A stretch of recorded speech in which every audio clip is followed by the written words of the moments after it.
Téléspectateurs du Cercle de Kolokani, merci de cette confiance renouvelée au programme de Renouveau TV. Bienvenue dans votre émission Les Grands Jurys. Il est avocat et membre du comité de rédaction de l'avant-projet de nouvelle constitution du Mali. Vous l'aurez compris, nous recevons ce soir pour vous Maître Cheikh-Oumar Konaré. Il est avocat. Maître, merci de cette toute première comparution devant le grand jury. Bonsoir. Avec moi pour vous interroger ce soir, Abdraman Keita du journal Le Témoin. Bonsoir Abdraman. Bonsoir. Eladji Chana Takiou du journal Le 22 septembre. Bonsoir Chana. 5 fois. 5 fois Eladji Chana. Oui. Bonsoir. Abdraman ne veut pas entendre ça. 5 fois visiteur de la Mecque. Je préfère juste ça. D'accord. Et je suis Oumar B. Sidibé pour ceux qui nous suivent sur la radio Renouveau FM ou la 98.1 FM. Encore une fois, bienvenue à toutes et à tous dans l'émission Les Grands Jurys. Maître, votre observation sur la composition du jury. S'il y a un jury à récuser. Bon, si je devais, bonsoir à tous, si je devais récuser quelqu'un, ce serait Takiou. Oui. Pour quel motif? Parce qu'il m'est très lié. Depuis la jeunesse, on était ensemble. Oui. Je pense qu'il ne peut pas me juger de manière impartiale. D'accord. Mais comme il va le faire de manière favorable, oui. Donc je ne dépose pas vous de le demande. Maintenez finalement. Non, je le maintiens. Non. Abdraman, que vous inspire d'avoir Maître Cheikh-Oumar Konaré devant les grands jurys? Bon, c'est une première comparution, donc oui. Vous le savez déjà, les premières comparutions sont toujours alléchantes. Donc, et puis ça m'inspire également d'accueillir quand même un confrère, oui. Puisque j'ai eu à être son stagiaire quand je venais tout juste de mes études. Il faisait office de rédacteur en chef du Zénith quotidien à l'époque, si j'ai bonne mémoire. Donc, moi aussi, je le suis. En 97. Moi aussi, ouais, 97, 98. Moi aussi, je le suis tout aussi lié. Hein? Ouais. Mais je pense qu'aujourd'hui, il ne s'agit pas d'être lié, mais il s'agit d'éclairer la lanterne du public, hein? De nos téléspectateurs et des auditeurs, ouais. C'est une situation très criante et qui anime la polémique depuis hier et sur bien d'autres choses. Et je suis sûr qu'il va se prêter à toutes les questions que nous allons lui poser à ce sujet. Chana, votre frère, Maître Cheikh-Oumar Konaré. Ben, comme il l'a dit, c'est un frère, un ami. Nous avons fait Bourka Sumbougou ensemble. Les bons moments de Bourka Sumbougou. On prenait le thé devant notre porte et mon père l'aimait bien. Si il fait 1, 2 jours, 3 jours, il ne venait pas, mon père me demande, et Konaré, il faisait rire le vieux. Ah, il était intéressant. Le vieux n'écoutait que RFI, Radio Mali, l'actualité, on cause, on échange. Il aimait bien les commentaires de Konaré. On a Béloté en face de Wali, chez Docteur Cissé, tout ça là. C'est un ami. Et on se retrouvait aussi sur le plateau d'Africable. Vraiment, on a beaucoup d'affinités, beaucoup de choses. C'est l'ami que vous êtes appelé à juger ce soir. Vous allez juger l'ami ou l'accusé? Bon, sur ce plateau, je n'ai ni ami, ni frère, ni beau-frère. Ce qui est bien clair. Hein? Ce qui est bien clair. J'ai un accusé que je jugerai selon sa prestation. Maître, Abdraman l'a rappelé, hein, dans un passé, en tout cas lointain, vous avez exercé le métier de journaliste jusqu'à ce que le régime Alpha Oumar Konaré ait raison de cette ambition. Déjà, Maître Konaré et le journalisme, comment la séparation s'est opérée? Et bonsoir à tous vos éditeurs et bonsoir à vous-même. En vérité, je suis venu dans le journalisme par hasard. Quand je finissais l'école, je voulais devenir banquier. Mais Dieu ne l'a pas facilité. Et finalement, je suis devenu un beau jour journaliste. Et j'ai créé avec Chouaïdou Traoré, paix à son âme, le journal Le Soir de Bamako, avant de migrer vers Nouvel Horizon, de créer le Zénith, puis un autre journal du nom de Sud Info. Et Sud Info, j'avoue que c'était... Info Matin, l'étape Info Matin. Non, Info Matin n'était pas créé. C'était Nouvel Horizon. Oh, et c'était dirigé par le même Sambi Touré qui créera plus tard Info Matin. Alors, donc, c'est à Sud Info que j'ai eu des problèmes. Parce que Sud Info était un journal totalement engagé contre le pouvoir de Alpha Oumar Konaré. Nous avions même mis au fronton du journal, premier journal d'opposition. Alors c'était pour marquer notre couleur et à ce titre, on nous avait même sévré de l'aide à la presse au motif que nous étions un journal encarté d'opinion. Voilà. Bon, ça vaut ce que ça vaut, mais nous étions vraiment très, très, très, très virulents. Oui. Tellement virulents que un beau jour, il a été décidé par le pouvoir d'éliminer le directeur de publication que j'étais. Oui. Éliminer, pas dans le sens physique du terme, même si ça aurait pu l'être, parce qu'un beau jour, j'ai été enlevé, conduit dans les buissons de Koulouba, dans les falaises là. J'ai été gazé, bâillonné et tout. Chicoté? Mais non, pas chicoté, ni frappé. Je n'ai pas été frappé. Contrairement à ce que les gens disent, on n'a pas voulu me frapper ou me tuer, mais on a voulu m'intimider. Alors donc, cette intimidation n'a pas porté. Vous avez été quand même séquestré. Séquestré, bien enlevé, séquestré. Donc quand je suis retourné, je n'ai pas arrêté. Conformément à la promesse que j'avais donnée, je n'ai pas... voilà. Vous avez même donné des gages. Oui, j'avais dit que j'arrêterais, mais je n'ai pas arrêté. Et donc j'ai même publié ce qui m'était arrivé. Mais 15 jours plus tard, on est allé arroser ma voiture d'essence devant ma porte. Et ça a été, ma voiture a été incendiée. Oui, j'étais en location. Le bailleur est venu me dire de quitter chez lui parce que j'étais devenu extrêmement encombrant pour tous les locataires. Et finalement, la famille a intervenu pour me demander d'arrêter ce travail qui devenait extrêmement dangereux. Okay. C'est comme ça que j'ai arrêté. À l'époque, vous étiez étiqueté comme étant un petit de Maître Moutagatal et que tout ce que vous écrivez dans le journal d'obédience opposition était dicté par Maître Tal. Dites-nous la vérité aujourd'hui. Maître Tal était-il actionnaire dans ce journal? Je vais vous étonner. En venant dans la presse, moi j'étais partisan, personnellement, partisan de Alpha. Mais vous savez, il y a une sorte de magie qui se passe quand vous écrivez. C'est-à-dire que chaque journal a ce qu'on appelle une ligne éditoriale. Absolument. Et moi, je suis tombé dans un journal qui aimait critiquer le pouvoir. Et je me suis prêté à ce jeu avec d'autant plus d'intérêt qu'il est plus facile de critiquer que de flatter. Et quand vous critiquez tous les jours un pouvoir, il vous devient difficile de se mettre à dire le contraire. Oui, absolument. Et donc, connu pour étant un critique du pouvoir, je ne pouvais plus me transformer en laudateur de ce même pouvoir sous peine de perdre mon lectorat ainsi que ma crédibilité. Donc j'ai été pris en otage par mes propres écrits. Vous comprenez? Et au fur et à mesure que vous écrivez, vous croyez à ce que vous écrivez et vous perdez le sentiment d'affection que vous aviez. Vous n'écriviez pas sous la dictée de Maître Moutagatal? Non, pas sous sa dictée, mais j'étais très lié à Maître Tal. Il y avait des connivences. Allez-y. J'étais très lié à Maître Tal. Et il y avait des connivences. Il nous arrivait de discuter de la situation politique, qu'ils me disent ce qu'ils pensent, etc. Mais c'est pas comme si on m'appelait pour me dicter des choses. Allez-y. On te donnait les orientations, la ligne, le cap. Bon, le journal... Effectivement, vous avez parlé de... Laisse-le répondre, c'est intéressant, s'il te plaît. Par exemple, Takiou, vous êtes journaliste. Il se trouve que vous écrivez contre le pouvoir. Il n'était pas actionnaire. C'était son journal. Il se trouve que vous écrivez contre le pouvoir en place. Et celui dont vous êtes le plus proche est le principal opposant.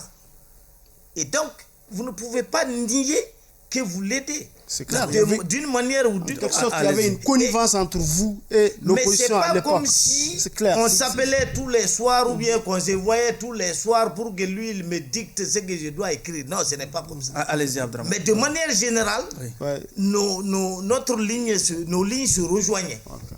Voilà, lui, il en voulait au pouvoir et moi, j'aimais critiquer. Allez-y, il faut rappeler qu'avant Sud Info, il s'est déjà illustré au Zénith par son billet de chaque jour qui C'était déjà à Nouvel Horizon.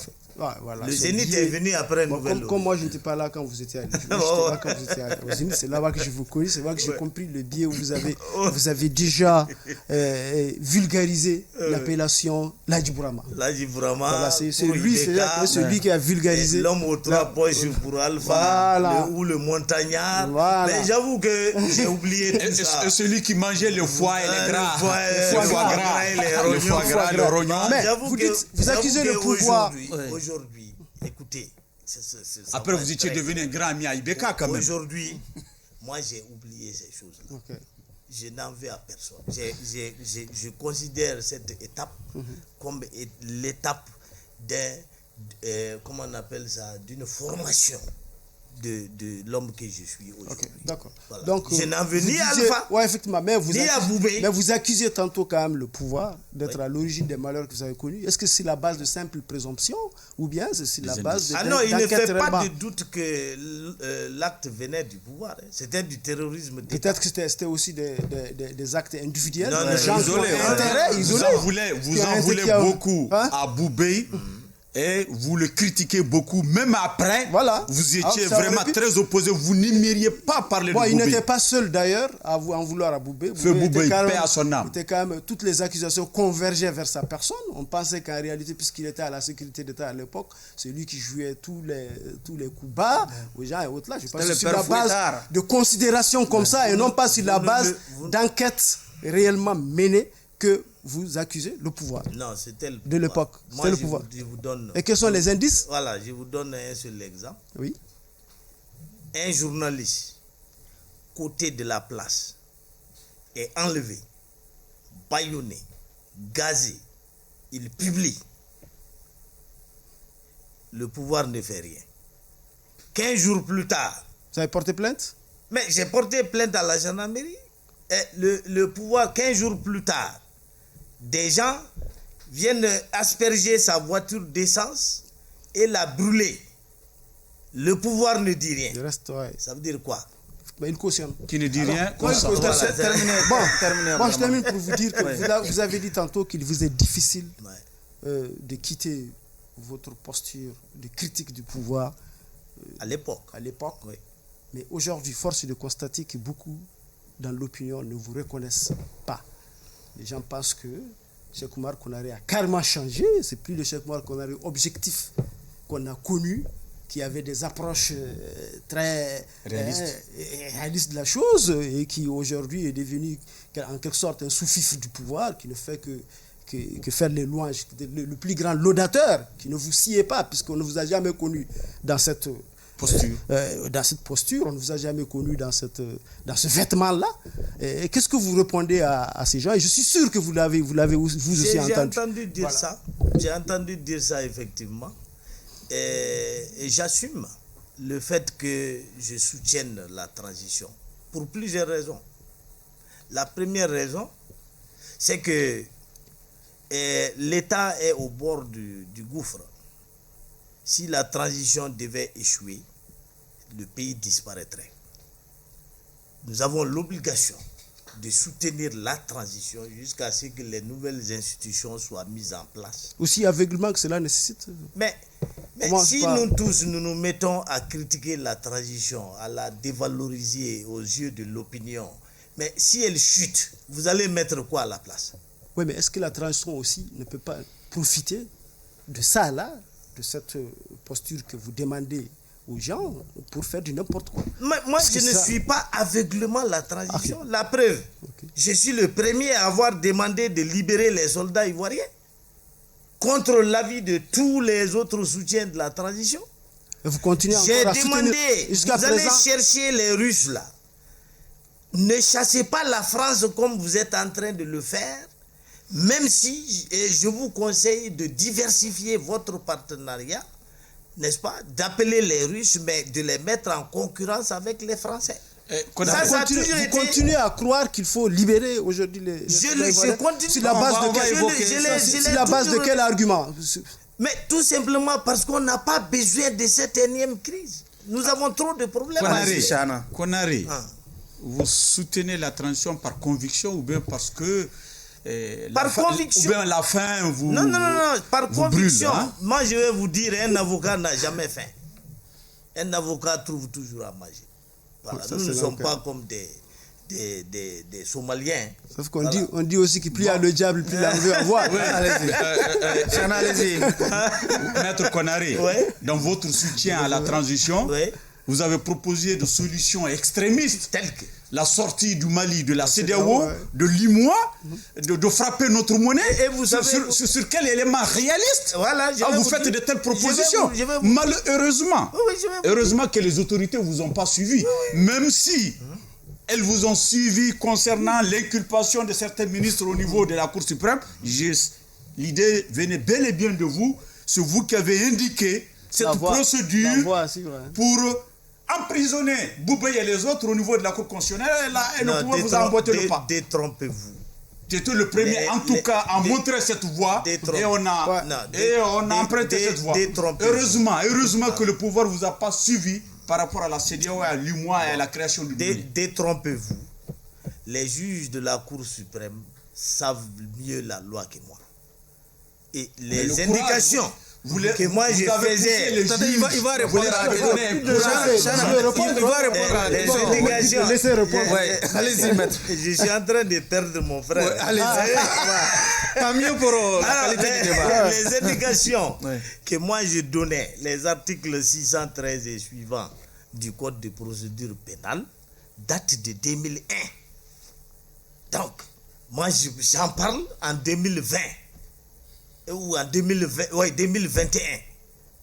Donc ça faisait 10 ans que ces dispositions figuraient dans le Code de procédure pénale, dont les premiers applicateurs sont les juges. En rapport avec quoi? En rapport avec la traduction des ministres devant la Cour suprême, plutôt que devant la Haute Cour de justice. Et il y avait des précédents. Yamoussa Kamara, ministre de la Défense sous la transition de 2012, a été jugé sous l'empire de ces dispositions du Code de procédure pénale. Bien qu'il ait soulevé l'incompétence des juridictions de droit commun du fait qu'il était ministre de la Défense. Oumar Ibrahim Touré a été jugé par la Cour d'assises sur la base des mêmes dispositions. Il a gagné son procès. Il a été acquitté. Mais ça ne veut pas dire que la Cour n'a pas retenu sa compétence. Vous comprenez?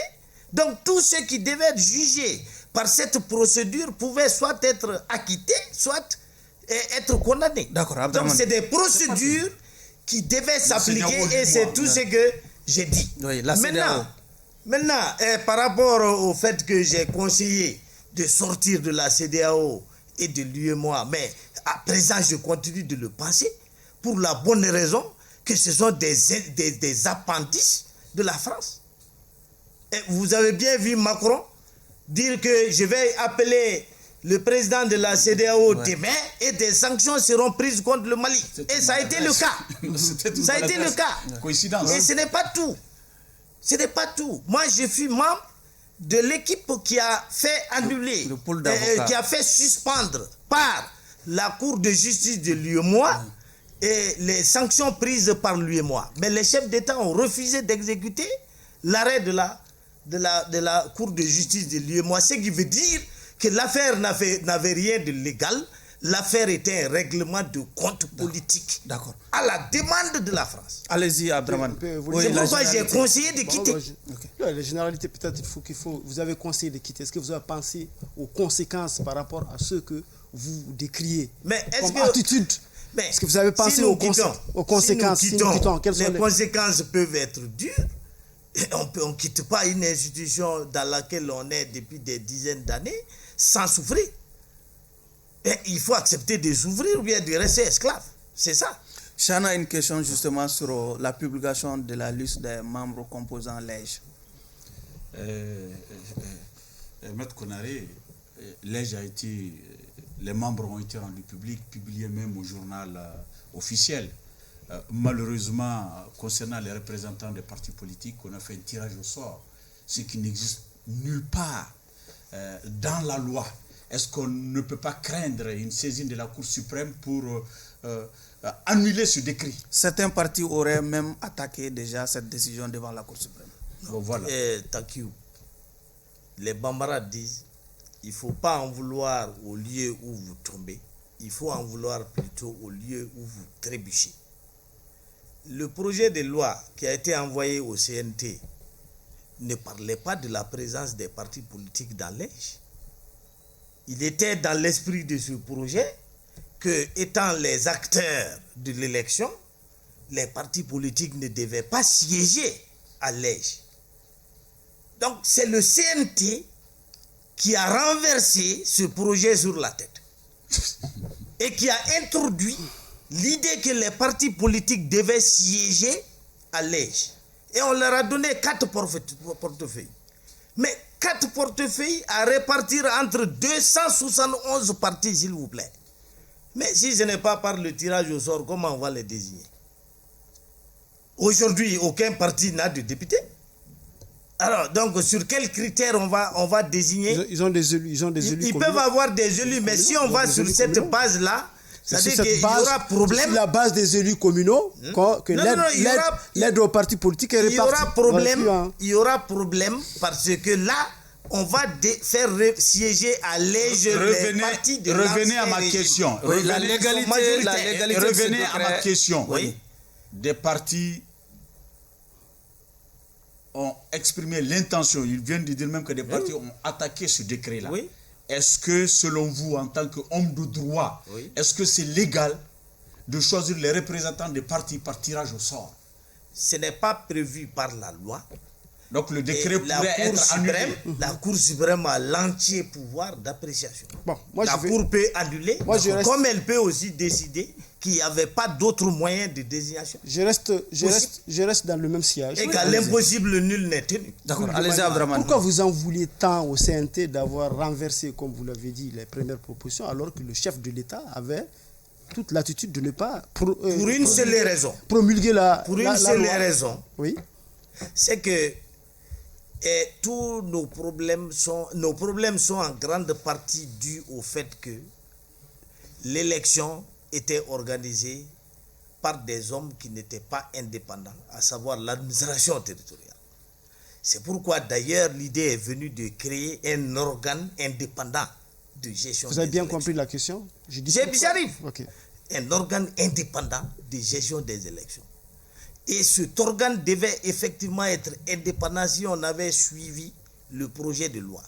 Mais avec les amendements pris par le CNT, c'est l'administration territoriale qui va continuer à organiser les élections. Et je pense qu'en ce moment, nous avons reculé.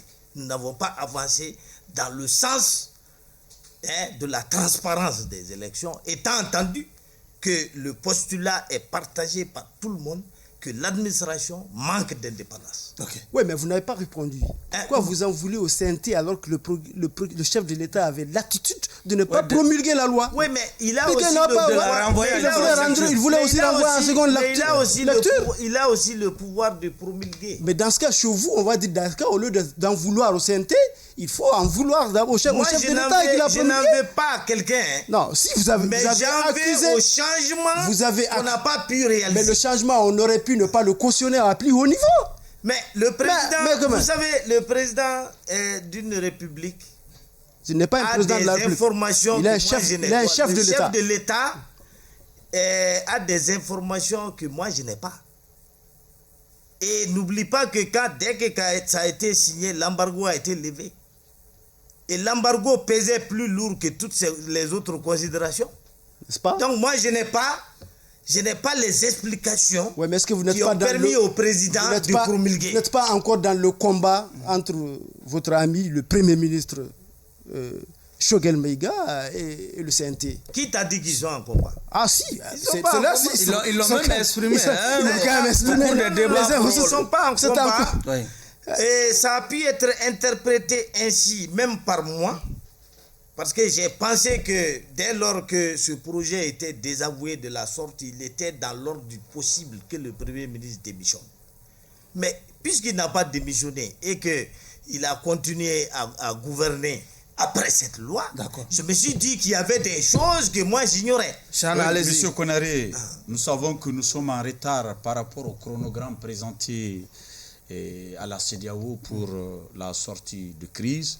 L'EG, aujourd'hui, on connaît les membres. Il va falloir mettre en place opérationnel les démembrements. Oui. Et même vous, votre commission, on peut dire quelque part, elle a été incompétente parce qu'elle n'a pas pu élaborer le projet de loi dans le délai imparti. Oui. Il a fallu qu'on lui donne une prolongation. C'est une preuve d'incompétence quelque part. Le référendum est prévu en mars 2023. Est-ce que vous pensez qu'avec ces différents retards, on pourrait respecter nos engagements vis-à-vis de la CEDEAO? Thank you. Oui. Tu parles d'incompétence.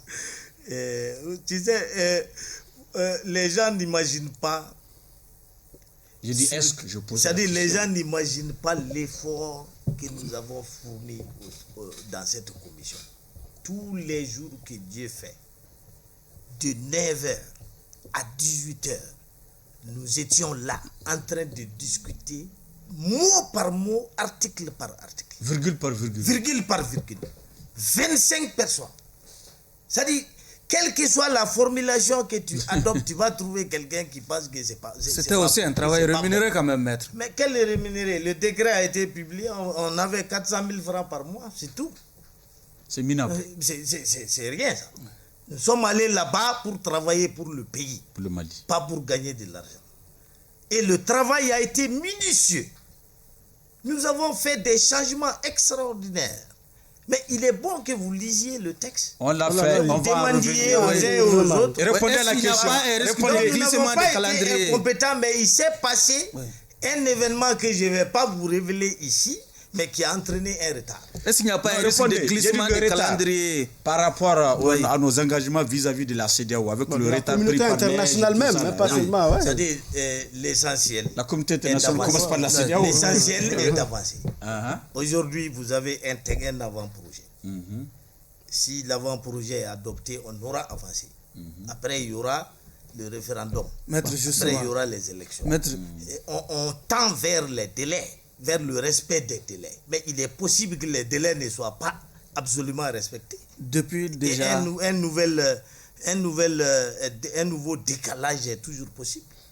Maître, depuis la remise de la mouture de cet avant-projet au président de la transition, les commentaires quand même vont bon train sur les réseaux sociaux. Quels sont les changements majeurs contenus dans cet avant-projet? Il y en a beaucoup. Non, il y a tellement de changements. Peut-être demandons-lui quelles sont les avancées majeures. Il y en a beaucoup. Je vais vous citer quelques-uns. Allez-y. D'abord, nous avons changé de régime. Le régime n'est plus semi-présidentiel, il est présidentiel. En ce sens que le président de la République ne peut plus dissoudre l'Assemblée nationale, le Parlement, et l'Assemblée ne peut plus renverser le gouvernement par une motion de censure. Le président a l'entièreté de l'exécutif, le législatif est entièrement entre les mains du Parlement. Ça, c'est une réforme majeure. Le Premier ministre n'est plus l'émanation d'une majorité parlementaire qui doivent créer une cohabitation ou autre. Le Premier ministre est nommé par le président et chassé par lui comme bon lui semble. Et donc c'est le président qui va déterminer désormais la politique du gouvernement et non plus la politique de la nation et non plus le gouvernement. Il sera responsable devant le Parlement? Il ne sera pas responsable devant le Parlement. Parce que tout simplement, il ne peut pas être renversé dans l'exécution de sa politique par le Parlement. Ok? Ensuite, vous avez un renforcement de la limitation du nombre de mandats du président de la République. Non seulement on a ajouté le paragraphe en aucun cas, nul ne peut exercer plus de 2 mandats présidentiels. Ça veut dire que ça soit consécutif, que ça soit plus tard. C'est-à-dire une révision constitutionnelle. Keïta a fait 2 mandats, il ne peut plus revenir. Ils ont levé la révision constitutionnelle pour revenir. Non, il ne peut plus faire 3 mandats. Ils ont levé la totalité des équivoques. Voilà, on a levé les équivoques à ce niveau. Ok? D'accord. Et on a même dit dans les dispositions finales que le multipartisme, le nombre de mandats du président de la République, le caractère laïque et la forme républicaine de l'État ne peuvent pas faire l'objet de révision.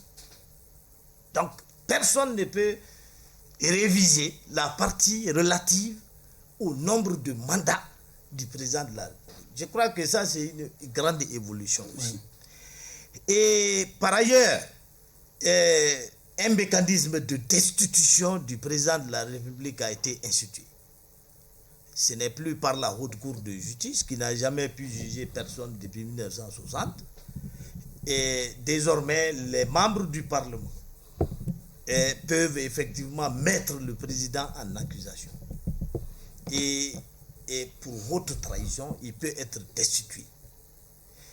Mais au-delà de l'aspect destitution, on a retenu la responsabilité pénale du chef de l'État par rapport aux crimes commis en dehors de l'exercice de ses fonctions. Et délits. Supposons par exemple que le président de la République soit marié sous le régime monogamique. Il va épouser en catimini une deuxième femme sans rompre le régime monogamique. Il a commis un délit de bigamie. Mais il ne pourra pas être jugé sous son mandat, mais dès que son mandat se termine, il peut être jugé pour bigamie. Donc sa responsabilité est pénalement établie pour tous les crimes commis en dehors de ses fonctions. Il y en a beaucoup. Moi, je ne vais pas une réaction. D'abord, avant la réaction, moi j'ai une question à poser vraiment aux juristes que vous êtes. Oui. Est-ce que vous voyez, vous avez été témoin des procédures et des cheminements par lesquels la première constitution de 1980, la constitution en vigueur de 1992 a été adoptée. C'était une conférence nationale. Aujourd'hui, on aurait pu passer par une constituante pour le faire, mais on a choisi d'autres voies. On a déjà un avant-projet qui a été élaboré par des gens nommés par un chef de l'État, non pas un élu, un président de la République. Et ce sera entériné, un chef de l'État, et qui sera entériné très prochainement par d'autres gens nommés qui sont des membres du CNT. Est-ce que vous pensez que cette constitution est vraiment une émanation du peuple? L'émanation du peuple, pas le juriste que vous êtes. Mais le peuple, ça n'entrera pas en vigueur sans le peuple parce qu'il va être soumis à référendum. Oui, dans la démarche, c'est sûr que le peuple va voter. Mais dans la démarche, est-ce que vous pensez que c'est une émanation? Mais moi, je vous demande. Vous savez, ça dit que qu'est-ce qui a empêché, par exemple, de mettre en place une constituante pour élaborer qui va nommer les membres de cette constituante? Qui va nommer les membres? Ce sera au moins choisi, pas nommé, ce sera choisi par démarche participative. Cette initiative va aussi appartenir au président de la transition. Au niveau du bas, de façon participative. Par le président de la transition. Non. Les grandes fêtières et autres qui entrent peuvent être de nommer leurs gens, de choisir leurs gens, et ils viendront, comme au niveau de la concertation nationale, qui aurait pu d'ailleurs élaborer une constitution à l'époque. Les concertations nationales qui ont voté la charte de transition auraient pu élaborer une constitution. Oui, mais à la demande encore du président de la transition. Comme en 1991, il y avait quand même... L'œuvre humaine est imparfaite. Oui, il termine, allez-y. Les critiques que vous faites par rapport au mode de nomination des membres de la commission, ces critiques-là sont recevables. OK? Mais, quoi que vous fassiez, d'autres pourraient trouver d'autres critiques à formuler. Donc, il faut bien passer... Allez-y, Abdraman. Allez-y, Chana. Merci beaucoup. Vous avez parlé de la responsabilité du PM désormais devant le président. Un Premier ministre qui ne répond que devant le président de la République. Cela veut dire que même si un parti X a une majorité parlementaire, le président peut prendre son Premier ministre là où il veut. Est-ce que ça ne peut pas nous conduire à un malaise politique? Je ne crois pas. Nous avons tenu à clarifier... Nous avons vu... Non, maître, je vais terminer le commentaire par là. Nous avons vu même ici où généralement le Premier ministre est issu de la majorité. Est issu du rang de la majorité. Moussa Mara qui a été Premier ministre sous Ibeka, qui n'est pas sorti des rangs du RPM avec un seul député devenu Premier ministre. Cela a créé un malaise à l'époque au sein de cette majorité parlementaire, au sein du RPM à l'époque. Et si le président aujourd'hui, on lui donne la possibilité de choisir qui il veut. Il peut amener un technocrate qui est venu de Washington, qui n'a rien à voir avec le peuple ou la base, tout ça là, nommé Premier ministre. Est-ce que ça ne crée pas un véritable malaise politique? Je vais vous dire. L'idée d'un régime semi-présidentiel, tel que nous étions en train de le pratiquer, était que le président était élu par le peuple, mais que l'Assemblée aussi était élue par le peuple. Par conséquent, le président devait choisir le chef de la majorité parlementaire, ou en tout cas quelqu'un désigné par cette majorité parlementaire pour occuper le poste de Premier ministre. C'est ça le système semi-présidentiel hérité de la France, de la Constitution de 58. Mais nous, ici au Mali, nous avons vidé ce système de sa substance. De 1992, date de l'adoption de la Constitution de la Troisième République jusqu'à la chute du régime d'ATT, de Ibeka, aucun parti majoritaire n'a pu obtenir du président de la République qu'il nomme à la primature l'homme désigné par ce parti. C'est d'ailleurs ça qui a conduit à tous ces troubles de l'ordre public sous le régime de Alpha. Sous ATT, il n'en était même pas question parce que tous les partis étaient autour de lui. Il choisissait qui il voulait. Il a même pris des gens sous Alpha, il y a eu quand même le président de l'ADEMA pendant 6 ans. Qui? Le président de l'ADEMA. Non, attention. Pourquoi Alpha a eu tous ces problèmes-là au début? Parce qu'il a nommé Younousi. Mais c'est clair, mais vous avez été exclusif. Et alors que le président du parti, Mohamed Lamine, voulait être Premier ministre. Vous avez été exclusif, président du parti par intérim à l'époque. Il voulait l'être, mais la majorité ne se dégageait pas au sein de son parti même. En sa faveur. C'est ce que tu à l'époque, mais c'est clair, c'est une évidence. C'est une évidence. Est-ce que je peux D'accord, voilà. Donc, le régime présidentiel permet de clarifier le débat. L'Assemblée aux députés et aux conseillers de la nation, l'exécutif au président. D'accord, vous avez dit tantôt que vous avez renforcé le double mandat, le double quinquennat. En aucun cas, nul ne peut dépasser 2 mandats. Il y a l'ancien article 121 de la Constitution qui est aujourd'hui article 53. Vous avez repris le fait de dire que le coup d'État est un crime imprescriptible. Mais pourquoi vous n'avez pas ajouté en aucun cas une amnistie n'est possible aussi pour renforcer cette disposition comme vous l'avez fait pour le double mandat? En aucun cas, une amnistie n'est pas possible. Au regard de notre vécu, de nos réalités, de ce que nous avons vu, malgré que la Constitution est claire sur ça, on continue à faire des putsch, il n'y a rien dedans. C'est un crime imprescriptible. On devait ajouter en aucun cas une amnistie n'est possible. Nous en avons discuté. Il se trouve que, comme je vous l'ai dit, des débats âpres ont eu lieu. Certains ont pensé que c'était inutile. Personnellement, je pensais que c'était possible. Mais certains ont pensé que le mot imprescriptible signifiait aussi la possibilité de poursuivre quel que soit le moment. Et que ajouter... Même après une amnistie. Voilà, même après une amnistie. Parce qu'une amnistie, et que ajouter une amnistie, et ça, c'était de la redondance. Ok? Ça, c'est l'opinion qui l'a emporté. Comme vous savez, nous étions 25 et une opinion particulière ne peut pas prévaloir sur celle de 24 personnes. Vous êtes en train de nous dire que les amnisties votées par le CNT d'aujourd'hui peuvent être remises en cause? Je ne l'ai jamais dit. Non, mais si, la logique. Vous savez, est-ce que vous savez comment je définis d'habitude la loi? Oui. Voilà, c'est un lombric. La loi, c'est comme de la colle. Elle va dans le sens que les juges auront décidé. Si tu veux remettre l'amnistie en cause, adresse-toi à la Cour suprême. Ce que vous avez dit, ça vaut également pour ceux que vous avez mis. Si vous avez jugé inutile de le mettre dans le texte actuel, c'est la même chose. Est-ce que ça peut connaître le même sort après, le même cheminement. Oui, mais à condition d'avoir le... Vous croyez qu'une amnistie, l'imprescriptibilité, la loi et autres là résistent à la force? Ah, donc rien ne résiste à la force. Et rien ne résiste à la force, donc, mon cher ami. Donc vos gages, vos garde-fous, que vous ayez mis, donc que vous n'ayez pas mis, c'est lui qui a les armes prévues sur la loi. Donc vos garde-fous ne tiennent pas, ce ne sont pas. Non, ça c'est ce que tu penses. Ouais, c'est-à-dire que quelle que soit la loi. Pardon, je peux enchaîner. Quelle que soit la loi. Non, tu as terminé ça. Parce que tu m'excuses, quand vous dites que l'imprescriptibilité, ça suffit, c'est pas la peine de mettre l'amnistie, c'est sous-entendu. Est-ce à dire que les amnisties qu'on a eues en 2012 avec Sanogo et aujourd'hui peuvent être remises en cause? La loi d'entente avec Sanogo.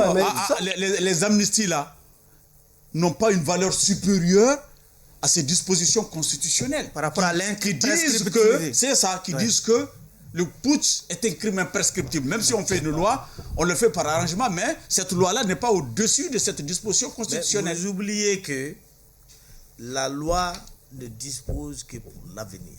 Ce que nous avons mis là commencera à entrer en vigueur à compter de la promulgation par le chef de l'État, après le référendum. Donc ce que nous avons mis n'a pas encore commencé à produire ses effets. Tu n'as rien dit qu'on a rien. Maintenant, les amnisties dont vous parlez sont déjà anciennes. D'accord. Maintenant, ces amnisties-là ont déjà été adoptées par le Parlement, puis déclarées valides par la Cour constitutionnelle. Mais c'est ce qu'on vous a dit. Vous ne pouvez plus les remettre en cause. D'autres viendront comme vous l'avez dit. Les lois d'amnistie. Non, c'est jamais prononcé sur ça. Qui a saisi la Cour de leur invalidité? J'ai dit personne. Voilà. Personne. Allez-y. Et qui a qualité même? N'attribuez pas à la Cour ce qu'elle n'a pas fait. Non. La Cour constitutionnelle n'a pas validé les amnisties. Tu n'en sais rien. Si. Tu n'en sais rien. Si. Sana, on va donner la parole à Abdraman. Allez-y, Abdraman. Ça veut dire qu'en réalité, d'autres viendront, feront la même chose et rien ne résiste à la force. Moi, c'est que je vais vous... Moi, je suis d'accord. Non, s'il vous plaît. Vraiment, on va dépasser cette... Je vais vous dire quelque chose. Oui. C'est ce qui est valable pour la loi, la Constitution et tout. Ce qui est valable pour tous ces textes-là, c'est la pratique. Et la force. Selon que la pratique et la force. Voilà. Il n'y a pas d'État sans force. Allez-y, Abdraman. Il n'y a pas de loi sans force. Au contraire, c'est-à-dire que quel que soit le texte que vous adoptez, il n'y a pas d'État sans force, mais il ne faut pas que la force détruise l'État. Allez-y, Abdraman. Nous sommes dans ce cycle-là depuis un certain temps. Comme Chana l'a dit, la force est en train de détruire l'État. Oui. Abdraman, allez-y, s'il vous plaît. Allez-y. Oui. Alors que la force doit être au service de l'État. La force doit être au service de l'État, à condition que l'État se comporte de manière à éviter on peut toujours trouver de subir la force. On peut toujours trouver. C'est ça. Abdraman, s'il vous plaît, posez votre question. Ce qui est arrivé est un dysfonctionnement de l'État. On va laisser Abdraman poser sa question. On peut toujours trouver des subterfuges pour accuser un État et puis agir par la force. Ça, c'est clair. Bon, vous dites que vous avez quitté le régime semi-présidentiel. Moi, je pense qu'en réalité, en parcourant votre texte, vous n'êtes dans aucun régime. Vraiment. J'oserais même accuser votre travail de prime à l'anarchie. J'ai l'impression, mais en tout, puisque rien n'est stable. Le président de la République ne peut pas dissoudre, selon votre travail, l'Assemblée. Et l'Assemblée ne peut pas renverser le pouvoir. Mais peut poursuivre le président en exercice. Ça, c'est des jeux. 2 ans après. Ah oui, non, le Parlement. Après son mandat. Jamais. Après son mandat. Pour haute trahison, pas après son mandat. Non, ça, c'est la destitution. Il s'agit de ça. Mais c'est ça au même titre que les Américains. Pour haute trahison. C'est ça qu'il a On va parler ainsi. Oui, c'est au même titre qu'aux États-Unis. L'impeachment aujourd'hui, si vous enlevez au président de la République le pouvoir de dissoudre une assemblée nationale, c'est déjà bloqué quelque part. Ses activités, les procédures judiciaires, les projets de loi qu'il peut amener là-bas. Le fonctionnement même de l'État. Comment? Je le vois. Mais s'il n'a pas une majorité pour ça, pour ces projets, comment ça va se passer? Il y aura un blocage et le président de la République ne peut pas dissoudre l'Assemblée nationale. Et puis c'est tout. Voilà, c'est un désordre, c'est une anarchie. Le président de la République ne tombe pas du ciel. Oui, s'il a été majoritaire pour être président de la République, il a forcément du répondant pas forcément, au niveau non, du pas Parlement. forcément. Dans ce cas, s'il a forcément du répondant au niveau du Parlement, Oui. le Parlement doit lui exiger aussi la nomination de son Premier ministre. Non. Ah, si. Parce qu'on a Et opté puis, pour le régime par ailleurs, comment vous allez jouer, comment vous allez donner droit aux représentativités parlementaires en enlevant au président de la République, en enlevant au Parlement le droit, ou bien au président de la République le devoir de respecter le jeu politique de base. Non, attends. Qui est l'Assemblée, je ne vois pas. Non, tu n'as pas Comment? compris. Où est la représentativité? Quelle est la valeur de la représentativité politique? Non, le Parlement conserve le droit d'interpeller les ministres, de les auditionner, Non, ça, c'est de contrôler l'action Ça, c'est le travail gouvernementale, classique. Ça, c'est une clé. de créer des commissions d'enquête. Ça, c'est comme n'importe quoi. Voilà. Sans ça, il n'y a pas de Parlement. D'accord, Ça, c'est le jeu. mais aussi, il y a les Maliens aussi qui s'attendaient à voir la Cour constitutionnelle dépouiller sa prérogative de proclamer les résultats. Cela a définitifs. été fait. On a décidé que la Cour constitutionnelle, d'abord on a changé sa composition. Oui. Avant, le président désignait 3 sur 9, le président de l'Assemblée 3 sur 9, ce qui fait automatiquement 6 pour les autorités politiques sur 9. Donc on a décidé que cela n'était pas bon. La composition a été diversifiée de sorte que les autorités politiques n'ont plus que 4 membres sur 9. Les autres sont désignés par la conférence des recteurs d'université, le barreau du Mali et le conseil supérieur de la magistrature. Vous comprenez? Donc l'Assemblée et la Cour constitutionnelle n'est plus majoritairement composée de représentants nommés par l'autorité politique. Ça, c'est un premier gage. Oui. Un deuxième gage est que quand la Cour constitutionnelle va, après ses contrôles et vérifications, se rendre compte que les résultats qui avaient été proclamés au départ doivent changer, et être inversés. Par exemple, on avait déclaré Takiou troisième, il devient premier. Alors, il lui est fait obligation d'annuler l'élection et de faire reprendre. On lui a interdit de se substituer aux électeurs pour faire un troisième tour des élections. Elle proclame toujours les résultats définitifs de la présidentielle. D'accord. Allez-y, Chane. Oui, monsieur Konaré, moi je reviens toujours à ce que vous appelez ce régime présidentiel qui n'existe nulle part dans l'Afrique francophone. Le modèle, vous voulez réinventer la roue. Même le Sénat, vous avez refusé d'appeler Sénat. C'est que les Toubabs, et qui ont l'esprit, qui ont composé leur business, ils l'ont appelé Sénat, vous l'avez appelé Conseil national de... Le Haut Conseil national. Le Haut Conseil national, vous refusez... Le Haut Conseil de la Nation, vous refusez de l'appeler Sénat, alors que partout, le Sénat, ce sont des sénateurs. Vous avez inventé quelque chose pour le mettre, tout ça là, mais tout ça, c'est pas grave. Le fait que le président de la République, vous avez dit tout à l'heure que le président, parce qu'il est élu président, il doit avoir un répondant au Parlement. Que nenni. On a vu les cohabitations, beaucoup de pays, notamment en France, qui est un exemple démocratique pour nous. Qu'est-ce qui a amené la cohabitation? C'est parce que le président n'a pas le répondant nécessaire au Parlement. Nous n'avons que 5 minutes à avoir. C'est ce qui explique c'est ce qui explique la cohabitation. Oui. Donc, personnellement, vraiment, je n'ai pas aimé le fait que le président, le président ne peut pas dissoudre l'Assemblée nationale et que le Parlement ne peut pas dissoudre le gouvernement. Vraiment, je ne comprends pas votre régime. Je pense que vous nous conduisez à une anarchie, sinon vraiment à un malaise politique. Moi, je vous renvoie à l'observation du système américain. La seule différence entre nous, c'est que eux, donc vous êtes inspiré de l'Amérique, c'est ça? Mais le régime présidentiel, sa base, c'est là-bas. Et nous avons simplement souhaité même aux États-Unis, le Sénat, maintenir le Premier ministre en lieu et place du vice-président américain. Est-ce que vous comprenez?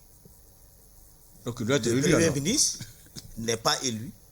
Il est nommé par le président. Ça, c'est les changements qu'on a apportés. Mais maintenant, c'est moi, en tant que maître Konaré, Sauf Je suis en train de vous qu'aux parler. États-Unis, Non, attends. aux États-Unis, ça part depuis qualifier l'élection. le régime. Le vice-président est élu en même temps que le président. Ce n'est pas la même chose. Le peuple, on a bien dit dans le préambule, le peuple souverain du Mali. Le vice-président est élu en même temps que le président des États-Unis. On a dit le peuple. Ma question est relative. Non, mais attends, c'est le peuple souverain du Mali. Nous pouvons copier un peu, mais nous ne sommes pas obligés de tout copier. Ma question est relative d'abord. Ouais. Ma première question est relative. Non, c'est la dernière question. Donc, je vais faire. Oui, allez-y. Je vais en faire deux. Allez-y. Ma première question est relative à la proclamation du caractère unitaire de l'État malien.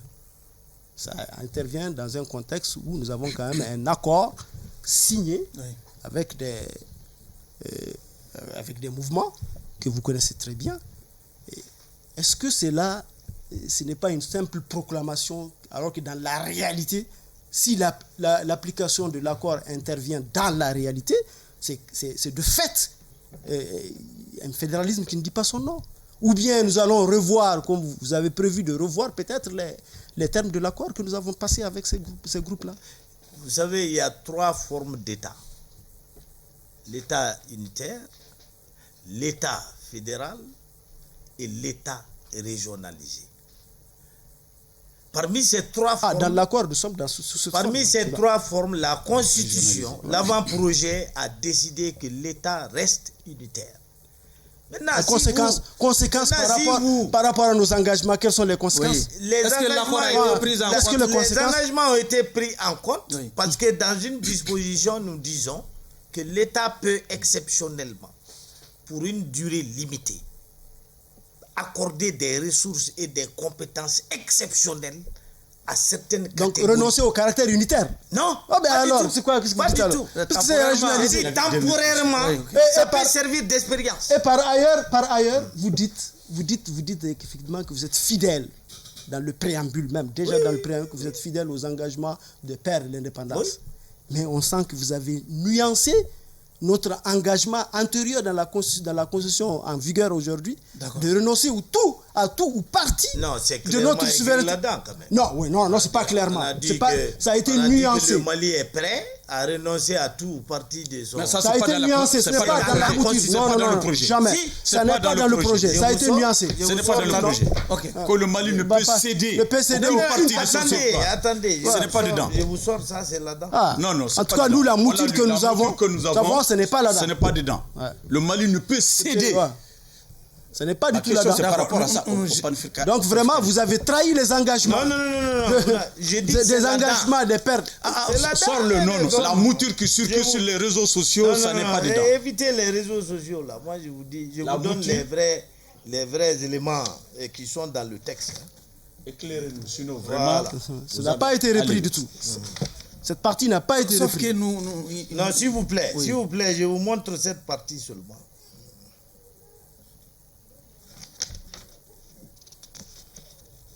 Peut-être après l'émission, on va...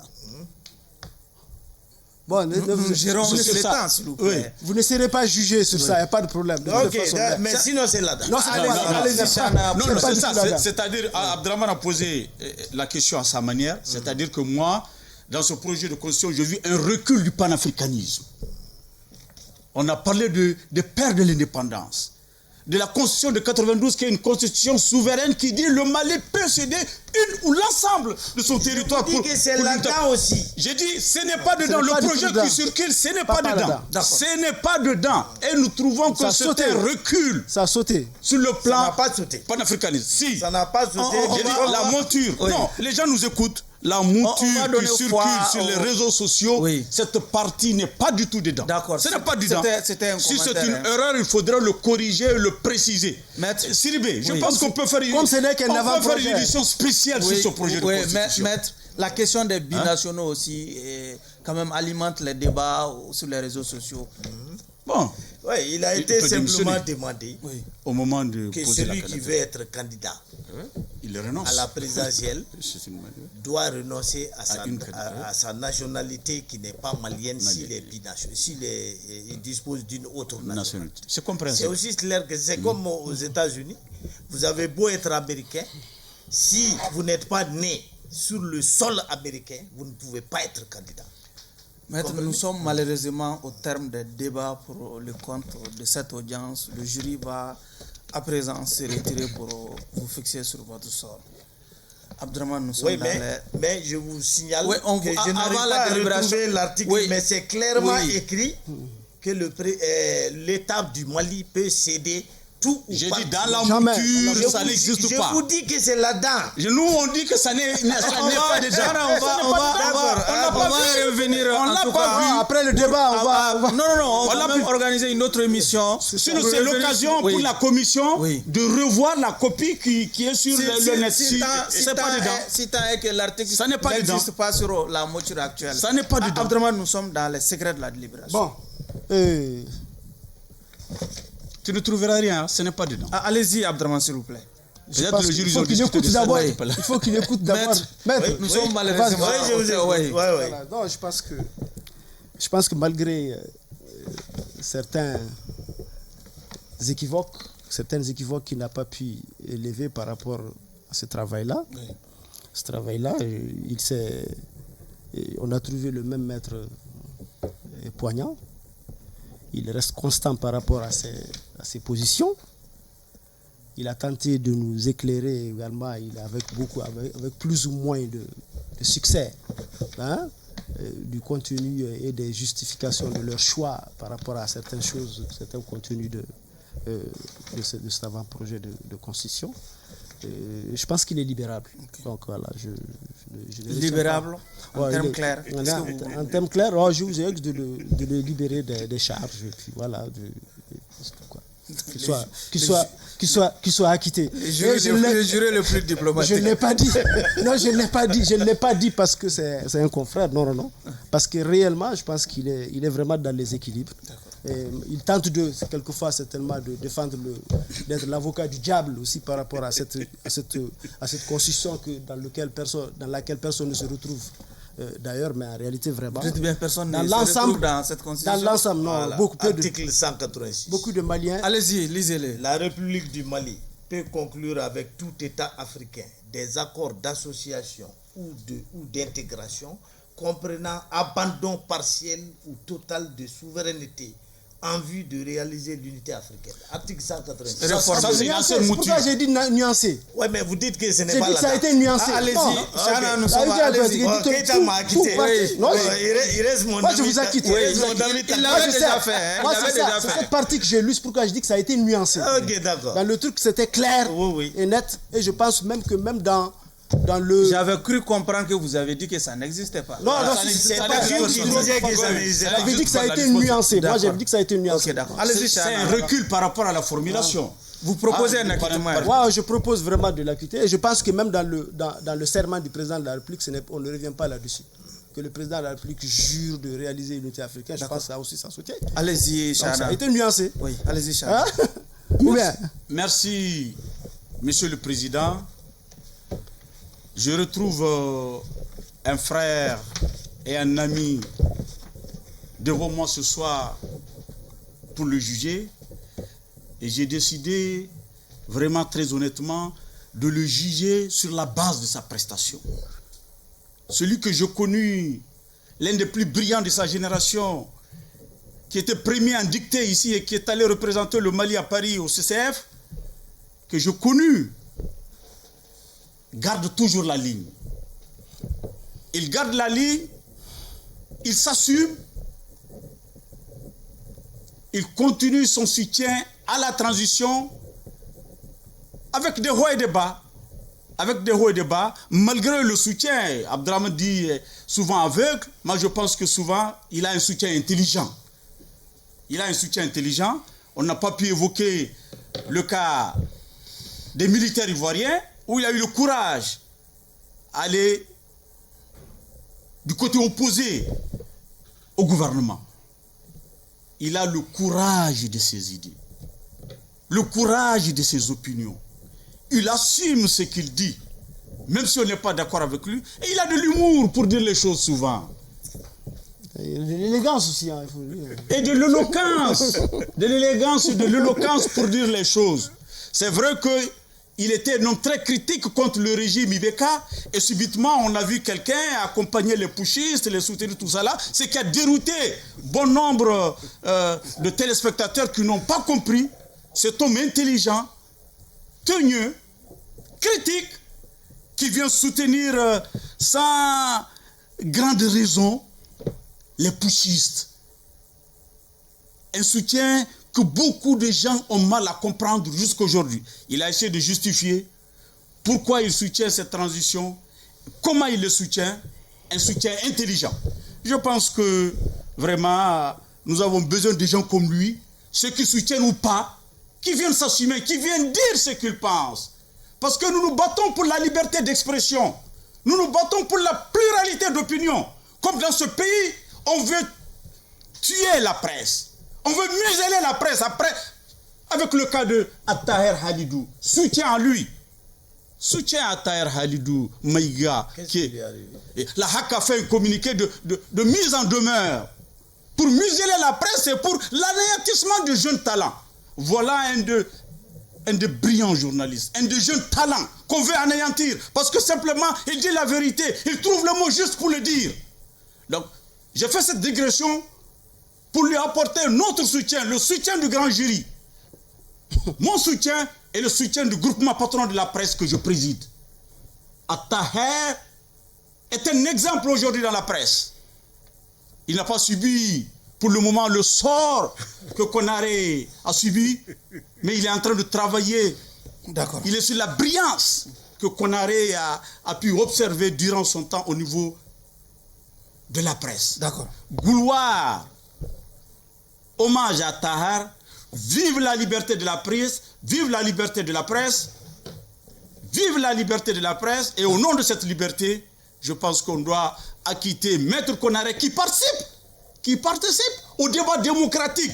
Parce que dans ce pays-là, le talon d'Achille de notre démocratie, c'est le déficit de débat. Les intellectuels ne débattent pas, les universités ne débattent pas, les politiques ne débattent pas. D'accord. Il faut encourager ceux qui débattent, ceux qui osent dire ce qu'ils pensent, ceux qui proposent, ceux qui critiquent. Konaré en est un. Acquittez-le, Monsieur le Président. Au bénéfice donc de ces deux réquisitoires largement favorables pour l'acquittement de l'accusé, il me plaît, au nom du jury, au nom de la Cour, Monsieur l'accusé, de vous libérer totalement des liens de l'accusation. Par conséquent, vous êtes acquitté. Un dernier mot. Et vraiment, je suis très content de cette décision du grand jury. J'aimerais seulement, avant qu'on se quitte, remercier mes amis que vous êtes. Je resterai toute ma vie durant un partisan viscéral de la liberté d'expression. Tous les journalistes qui ont eu des problèmes dans ce pays sont venus me constituer et je les défends gratuitement. Mieux que ça, contrairement à ce que vous croyez, il n'y a pas un seul parmi les colonels qui nous dirigent à qui j'ai un jour serré la main. Je ne les ai jamais rencontrés. Je n'ai serré la main à aucun colonel. Nous n'avons pas dit ce que je fais, je le fais pour mon pays. Nous n'avons pas dit que vous allez... Maintenant, j'aimerais terminer en vous disant, je réitère mon soutien à Taher. Je ne savais pas qu'il avait reçu une admonestation. Mais contrairement à ce que Keïta disait, il est bien dans la formule du serment. L'engagement du président à œuvrer à l'unité africaine. Même ça, c'est mieux. On va vraiment, monsieur Sidibé, je vous remercie. Je suis donc un homme libre. D'accord. Acquitté par Takiou, ça ne se donne pas. Et Keïta. Ainsi prend fin donc ce numéro de votre émission. Grand jury qui recevait comme invité Maître Cheikh Oumar Konaré. Il est avocat et membre du comité de rédaction de l'avant-projet de nouvelle constitution. Clin d'œil à la cour serre du grand jury qui est en train de se pencher aujourd'hui sur le dossier de l'affaire dite du 28 septembre 2009. L'affaire qui concerne le capitaine Dadis Camara et co-accusé en Guinée. Au revoir.